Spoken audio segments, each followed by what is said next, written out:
Bonsoir à tous. Pas donc de répit dans la campagne de sensibilisation contre le virus Ebola. La vigilance est toujours de mise. C'est toute la population togolaise qui est en état d'alerte. Ce matin encore, à la primature, le virus Ebola a fait l'objet d'une rencontre entre le Premier ministre et les chefs religieux impliqués, eux aussi, dans la lutte contre la terrible maladie. Le compte rendu, Nathalie Panegi. Les responsables religieux sont associés à la sensibilisation nationale des populations sur la maladie à virus Ebola. Constat, les informations partagées dans certaines églises et mosquées ne correspondent pas à celles annoncées par les services compétents de l'État. D'où la nécessité pour le Premier ministre Atem Mahoumezounou de rencontrer ces leaders religieux, d'échanger avec eux pour que tous soient au même niveau d'information sur cette maladie grave qui fait toujours parler d'elle. Nous avons souhaité vous rencontrer ce matin en tant que leader d'opinion parce que vous êtes des responsables religieux et que vous avez autour de vous et derrière vous une grande foule de nos concitoyens. Il est donc important que certaines circonstances nous amènent à nous retrouver pour échanger, parler, voir ce que nous pouvons faire ensemble pour que nous puissions gérer notre pays dans les meilleures conditions possibles. Alors si nous avons invité ce matin, c'est pour ne rien vous cacher et aller droit au but, comme on dit. Vous parlez de la situation de ce qui s'annonce comme une catastrophe pour notre région. La question de l'épidémie de la maladie à virus Ebola. Alors nous avons invité, en réalité vous ne devez pas être surpris, parce que d'abord les comités qui ont été mis en place pour parler aux populations, faire des tournées à travers les différentes régions de notre pays, ont associé des responsables religieux. Mais nous avons surtout appelé parce que nous avons fait le constat que les informations ne sont pas partagées de la même manière par nous et par vous. Nous avons eu des échos qui nous paraissent un peu surprenants, pour ne pas dire plus. Parce qu'il dans certaines mosquées, dans certaines églises, ici et là, l'information qui est donnée sur la maladie ne correspond pas du tout à ce que le comité a annoncé. Soit c'est parce qu'on annonce des mesures rationnelles à prendre pour éviter la maladie, soit c'est parce qu'on affirme qu'on a des preuves qu'il y a déjà des malades de ce cas dans notre pays. Toutes choses qui ne sont pas exactes. Mais nous ne devons pas nous en tenir aux rumeurs. Nous avons donc souhaité parler avec les responsables que vous êtes pour que nous puissions être au même niveau et d'information, de compréhension et de démarche en direction de la population.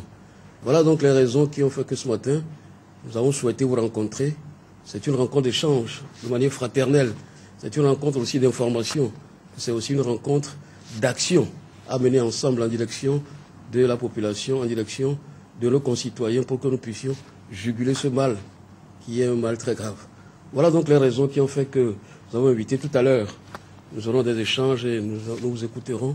Mais nous vous dirons aussi quelle est la situation réelle, quelles sont les démarches faites par l'État, qu'est-ce que nous souhaitons de vous et comment est-ce que nous pouvons ensemble, mettre dans la main, travailler pour mieux maîtriser et l'information et la prévention en direction des populations. Selon ces leaders religieux, cette rencontre est la meilleure voie choisie par le gouvernement afin de faire parvenir l'information juste aux populations. Pour le moment, le Togo est épargné. Mais on ne sait jamais, ça peut arriver n'importe quand.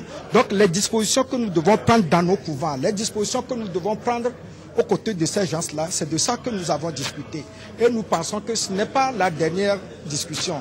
Et dans les jours à venir aussi, il y aura d'autres discussions et nous pensons que c'est la meilleure voie que le gouvernement a pris et ça va essayer d'aider presque nous qui sommes des couvents, ça va beaucoup nous aider parce que c'est aujourd'hui que nous sommes bien imbibés dans cette histoire d'Ebola. Nous gardons une très bonne impression donc de cette rencontre parce que le Premier ministre a voulu d'abord nous donner de justes informations. Il faut reconnaître qu'à Lomé et dans tout le Togo, les gens sont paniqués faute de bonnes informations au sujet de la maladie d'Ebola. Et on raconte beaucoup de choses, on reçoit des SMS qui ne sont pas justes. La désinformation fragilise encore toute cette lutte qu'il faut faire contre Ebola. Donc le ministre a voulu nous rassembler, nous donner des informations beaucoup plus justes pour qu'à notre tour, nous puissions rassurer la communauté, nos différentes communautés, les pacifier et les inviter à une certaine vigilance pour que nous évitions le plus possible la maladie d'Ebola. Pas donc question de se fier aux rumeurs. Ces responsables religieux repartent suffisamment outillés pour bien mener la sensibilisation en vue d'une lutte efficace contre l'épidémie à virus Ebola. Et voilà, réunion ce matin sur Ebola à la primature. Le chef du gouvernement Artem Seliagoudi Orbezoulou s'est par ailleurs entretenu avec le nouveau directeur de l'Agence française de développement. Une visite de courtoisie de ce dernier, mais les échanges ont tout de même porté sur les opérations de l'AFD en faveur des populations togolaises. Les précisions de Benoît Lebeur au micro de Nathalie Panegui. Très récemment, au Togo, il me semblait absolument essentiel de pouvoir rencontrer le chef du gouvernement, puisque il était normal et naturel, de mon point de vue, d'accorder mon première visite officielle aux plus hautes autorités du pays à travers du Premier ministre. Et donc, voilà, nous avons eu la chance de le rencontrer ce matin malgré un emploi du temps très chargé. Et donc, c'est quelque chose d'extrêmement encourageant par rapport aux opérations que nous faisons avec le Togo et dans l'intérêt de ce pays. Donc, nous avons pu avoir un échange de vues assez général sur les opérations en cours de manière extrêmement favorable et très, très positive. Donc voilà, je suis très heureux d'avoir pu avoir ce premier contact avec le Premier ministre qui est, par ailleurs, on le sait tous, extrêmement sollicité. Donc c'est un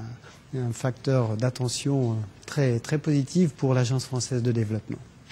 Nous avons des relations très anciennes avec le Togo. L'Agence française de développement est présente au Togo depuis plusieurs décennies. Nous avons été présents en permanence et donc je pense que c'est un facteur de durabilité. Je crois que nous sommes avec le pays dans une logique de construction d'opérations durables. Nous sommes là pour le long terme. Nos métiers ne sont pas à brève échéance. Nous sommes là pour travailler au service des populations et répondre aux besoins des autorités du pays et du gouvernement. Et nous faisons modestement tout ce qui est possible de faire pour répondre à l'intérêt des populations et aux besoins et aux priorités du gouvernement. La suite, la société civile togolaise appelée à s'impliquer davantage dans le processus d'intégration. Appel lancé ce matin par le Conseil économique, social et culturel de l'Union africaine, un conseil qui procède bientôt à l'élection de son bureau. Et là aussi, la société togolaise est invitée à prendre part à ces élections. Les précisions de Firmin Adjinari.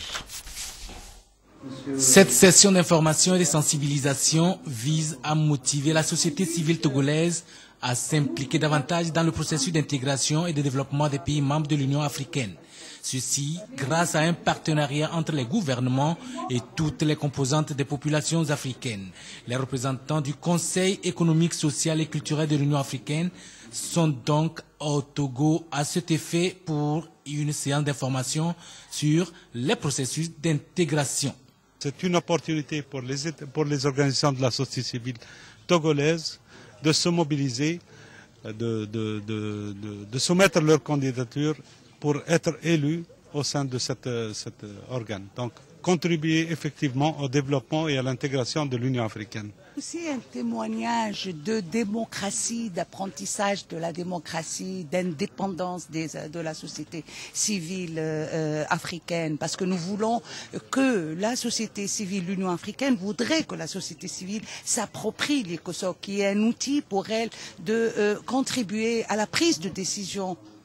Après cette étape d'information, ce sera la phase des élections des membres du Conseil économique et social pour une meilleure coordination des activités de l'Union.